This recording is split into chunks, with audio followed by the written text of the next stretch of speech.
Pemirsa, kembali lagi dengan saya Rapi Bisri di Berko, Berita Komedi. Hari ini saya akan menyampaikan seputar penyakit yang sedang dan tengah menerpa manusia. Di tahun ini kita dikejutkan dengan serangan virus corona yang dinyatakan oleh WHO sebagai serangan yang lebih berbahaya dari serangan teroris. Kita berharap agar serangan virus ini bisa segera diatasi oleh para ilmuwan kedokteran. Saya tidak tahu apakah Bu Ningsih Tinampi, spesialis pengobatan santet, dapat ikut berkontribusi atau tidak. Selain itu, tentu kita harus banyak berdoa agar serangan virus ini bisa segera berakhir.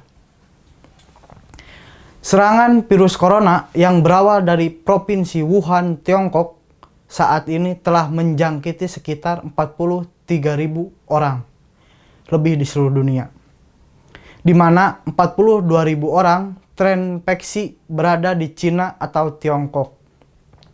Dalam penyebaran virus ini telah menewaskan sekitar 1.100 orang, menjangkiti sedikitnya 26 negara, sehingga WHO sendiri telah menyatakan bahwa wabah virus corona sebagai darurat global. Memang, semakin modern manusia, jenis penyakit yang datang pun semakin aneh-aneh. Penyakit yang ada di abad 21 ini seperti hipertensi, diabetes, hepatitis, migrain, dan lain-lain. Pokoknya dari nama pun bagi orang desa sulit mengingatnya.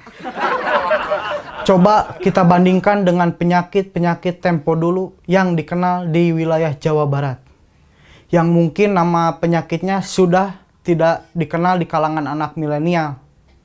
Berikut ini beberapa nama penyakit yang sudah dianggap tidak elit. 1. Budug, yaitu penyakit kulit bintik-bintik berdampak gatal akibat kuman. Kalau ada anak sekolah tidak masuk sekolah dan disebutkan dalam keterangan dokter akibat menderita budug, dijamin selama seminggu jadi bahan tertawaan, bahkan bisa viral di Facebook. Pemirsa, yang kedua, conge, yaitu infeksi kronis telinga tengah sehingga keluar cairan nanah secara berkala.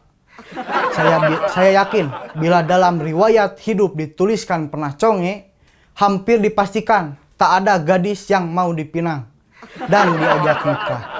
Tidak elit juga kalau di status istri kita ditulis suamiku alumni congean.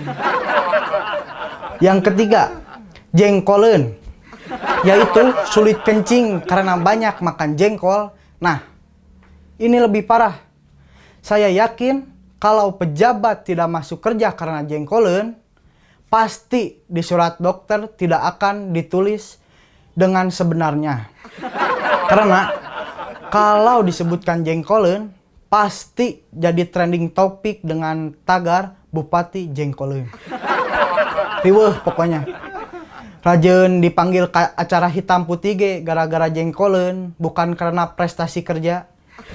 Pemirsa, yang keempat, kermian, yaitu penyakit gatal di seputar lubang dubur akibat cacing kremi. Jadi, kalau ada orang pidato bari gegetret bujur, bisa dipastikan itu bukan darah tinggi atau hepatitis, itu namanya kremian. Penyakit ini memang tidak membahayakan jiwa karena tidak ada orang yang meninggal dunia sedang gegetret bujur.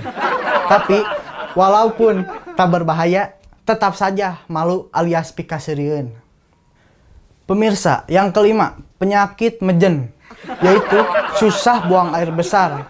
Jadi, kalau ada orang berjam-jam duduk terus di toilet, itu rata-rata bukan karena sedang menghafal lagu atau sedang mencari inspirasi. Itu bisa dipastikan sedang mejen. Sebuah perjuangan berat dan melelahkan untuk bisa buang air besar. Itulah pemirsa beberapa penyakit tempo dulu yang bisa dianggap tidak berbahaya dan tapi tetap bisa mengganggu kegiatan kita sehari-hari. Ringan atau berat, namanya tetap penyakit. Biasakan kita istirahat yang cukup, makan yang halal, dan senantiasa berdoa agar kita dijauhkan dari penyakit. Jika video ini bermanfaat dan menghibur, silahkan share, like, komen, dan subscribe. Karena subscribe itu gratis guys. Demikian Berko, sampai jumpa di lain kesempatan.